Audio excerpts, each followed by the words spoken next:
Friends, Namaskar. I am Rajesh Kumar with a new video. Friends, this video is based on remaining part of previous video, which has been created for TGT English preparation. Here, question number 211 is given as the prime example of negative capability according to Keats is. Friends, यहाँ पर पूछा जा रहा है कि negative capability का prime example कीट के अनुसार यहाँ पे क्या है। ऑप्शन में आपको बताना है, तो इसका आंसर यहाँ पर दिया गया है Shakespeare. So correct option is D. Next question, question number 212 is the act of inventing a word or phrase is known as. Word या फ्रेज को खोजने की क्रिया क्या कहलाती है, इसको यहाँ पर ऑप्शन से बताना है, तो इसको कहते हैं नियोलॉजिज्म। सो correct option is D. Question number question number 113 longing for something past is. अतीत की बातों से लगाव रखने को क्या कहा जाता है, यहाँ पर इसका आंसर दिया गया है nostalgia. So correct option is D. Question number 114 is in which book does E.M. Forster categorise characters into flat and round. Friends, यहाँ पर पूछा जा रहा है कि E.M. फॉर्स्टर ने किस बुक में जो है फ्लैट और राउंड कैरेक्टर को कैरेक्टराइज किया है। यहाँ पर इसका आंसर दिया गया है एस्पेक्ट्स ऑफ द नॉवेल, जो इनकी बुक है, इसमें इन्होंने फ्लैट और राउंड कैरेक्टर को कैरेक्टराइज किया है। So correct option is B.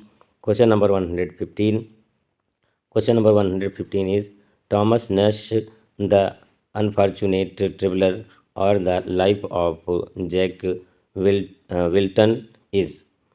Friends, यहाँ पर पूछा जा रहा है कि थॉमस नैश के द्वारा रचित बुक, यहाँ पर द अनफॉर्चुनेट ट्रेवलर और the life of Jack Wilton, ये क्या है, आपको बताना है ऑप्शन से। तो ये है पिकारेस्क नॉवेल, एक पिकारेस्क नॉवेल है। So correct option is A. Question number 116 is a work of fiction which is shorter then a novel but longer then a short story.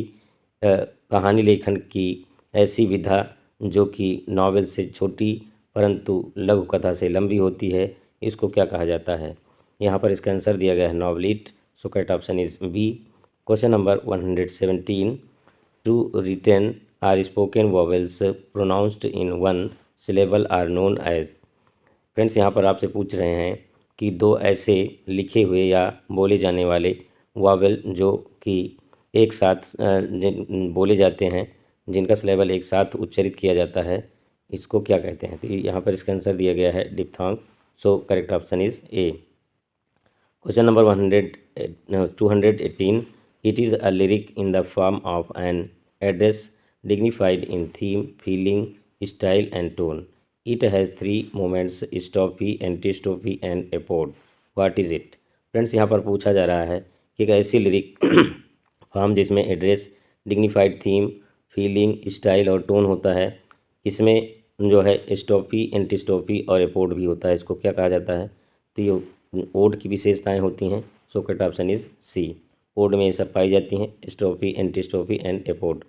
Question number 219 Abraham Cowley invented the metrical form of. Abraham Cowley ने कौन सा metrical form ईजाद किया था, यहाँ पर आपको बताना है। इसका आंसर दिया गया है काउलियन ओड। इन्होंने अपने नाम से ही ओड का ईजाद किया था। So correct option is B. Next question, question number 220 Oxford moment is known as. Oxford moment को किस नाम से जाना जाता है। Remaining part of this question is given ahead. Yes, options are here. Tractarian moment, Reformation, renaissance, Harvard moment, इनमें से कौन सा सही है, आपको बताना है। तो यहाँ पर ट्रैक्टेरियन मोमेंट सही है। So correct option is A. Question number 221 John Keble, John Henry Newman, William George Ward and Edward whose से बिलोंग टू। ये जो लेखक हैं ये किससे बिलोंग करते हैं, यहाँ पर आपको बताना है।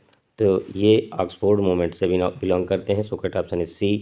Question number 222 it is a word number phrase or other sequence of characters.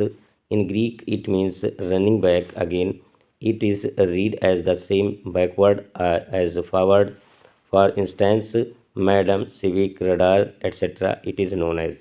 Friends, यहाँ पर आपसे पूछा जा रहा है कि ऐसा फ्रेज़ या नंबर या वर्ड जिसको आगे और पीछे दोनों तरफ से एक ही उच्चारण किया जाता है, इसको क्या कहा जाता है। इसका यहाँ एग्जाम्पल भी दे रहे हैं। जैसे मैडम है, मैडम को चाहे आप बाईं तरफ से पढ़ें चाहे आप दाहिनी तरफ से पढ़ें, मैडम ही बोला जाएगा। सिविक को आप दोनों तरफ से सिविक ही पढ़ पाएंगे, राडार को भी आप दोनों तरफ से राडार ही पढ़ेंगे। तो इस डिवाइस को कहा क्या जाता है ये आपको बताना है। इसको कहते हैं palindrome. So correct option is D. Question number 223, piece of writing which is full of praise. ऐसी राइटिंग जो कि प्रशंसा से भरी होती है उसको जो है किस नाम से जाना जाता है। तो यहाँ पर दिया गया है panegyric. So correct option is B. Question number 224, the Commonwealth period extends from end of the Civil War and the execution of Charles I in 1649 to a restoration of the Stuart monarchy under the Charles II in 1660. This period is also known as, ये period जो Commonwealth का period है इसको और किस नाम से जाना जाता है यहाँ पर पूछा जा रहा है आपसे। तो इसका आंसर यहाँ पर दिया गया है प्यूरिटन इंटरगनम। प्यूरिटन इंटरगनम के नाम से इसको जाना जाता है। So correct option is B. Question number 225, a composition that imitates somebody's style in a humorous way is known as. ऐसा कंपोजिशन जो कि किसी की नकल करता है, उसके ह्यूमरस की नकल करता है, ह्यूमरिंग वे में नकल करता है, इसको क्या कहा जाता है। तो यहाँ पर इसका आंसर दिया गया है पैरोडी। पैरोडी का मतलब ही होता है नकल करना। So correct option is C. Question number 226, it is a work of art that imitates the style of some previous work. एक ऐसा वर्क जो पहले किए गए वर्क की इमिटेट होती है यानी नकल होती है। It is a mixture of themes, जिसमें थीम्स की मिक्सचर होती है। Stylistic elements or subjects from other works. दूसरे कार्यों से थीम, स्टाइलिक एलिमेंट ये सब लिए जाते हैं। इसको क्या कहा जाता है। तो यहाँ पर इसका आंसर दिया गया है पास्टिश। पास्टिश कहा जाता है। So correct option is C. Question number 227, who coined the term pathetic fallacy. Very important है ये टीजीटी के लिए, वेरी इंपॉर्टेंट है। पैथेटिक फैलेसी को किसने क्वाइन किया था यहाँ पर आपको बताना है। तो इसका आंसर यहाँ पर दिया गया है John Ruskin. So correct option is A. Question number 228, reversal of situation or turning point to when the protagonist's fortune changes from good to bad or surprise development in action is known as. Friends यहाँ पर आपसे पूछा जा रहा है कि किसी भी प्रोटोगनिस्ट के जो है भूमिका में, उसके कार्यकाल में रिवर्सल ऑफ सिचुएशन या टर्निंग पॉइंट जो होता है गुड से बैड जब होता है तो इस क्रिया को क्या नाम दिया जाता है, किस डिवाइस में इसको रखा जाता है, इस डिवाइस का नाम क्या है ये आपको बताना है। तो यहाँ पर इसका आंसर दिया गया है पेरीफेशिया। सो पेरीफेशिया इसको कहा जाता है। So correct option is A. Catharsis की अगर बात करें तो कैथारसिस में जो है ये परगेशन ऑफ इमोशन होता है। हेमर्शिया की बात करें तो इसमें एरर ऑफ जजमेंट होता है। एनाग्रोसिस आप कमेंट के माध्यम से बताइए ये क्या होता है। Next question, question number 229 is as follows. 229 is yes, यहाँ पर 229 ये दिया गया विच वन इज़ करेक्ट। यहाँ पर मैचिंग दी गई है। मैचिंग इस प्रकार से है, यहाँ पर इसका पूरा क्वेश्चन है। यहाँ पर आपको बताना है कि कौन सा सही है कौन सा गलत है। फोनेटिक्स क्या होता है, the study of the physical properties of speech, sound production and perception, ये फोनेटिक्स होता है। और फोनोलॉजी जो होता है the organisation of phonetic sound system, ये फोनोलॉजी कहलाता है। और मार्फोलॉजी जो होता है the formation and composition of words, word structure को मार्फोलॉजी कहते हैं। सिंटैक्स जो होता है the formation and composition of phrase and sentence होता है। अगर इसको हिंदी में मैं एक्सप्लेन करना चाहूँ तो इस प्रकार से एक्सप्लेनेशन होगा इसका। फोनेटिक्स जो होते हैं ये किसी भी स्पीच साउंड के लिए स्टडी होते हैं, उनका फिजिकल प्रॉपर्टी होती है कि कैसे किसी वर्ड को या किसी लेटर को बोला जाता है, इसको फोनेटिक्स के अंतर्गत पढ़ते हैं।